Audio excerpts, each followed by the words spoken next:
Welcome to the Salmon Runs YouTube. Enjoy the video. You begin by immediately confirming prerequisites. You have the gadget, inventory space, and a free quick-use slot. Next, craft or claim the gadget from your menu and assign it to the radial wheel so you can pull it up mid-action.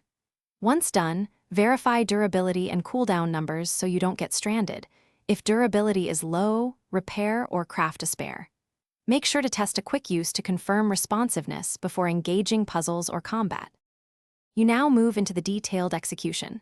Position and throw gadgets using the reticle to control range and angle so they land on triggers or ledges. Once placed, combine elemental skills or bursts to interact with gadget triggers. Some require pyro contact, others cryo. Understanding the why helps you choose the right combo.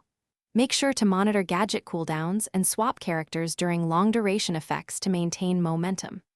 Also, consider environmental factors, like wind or water, that alter gadget behavior. You complete the process by integrating gadgets into combat and cleanup.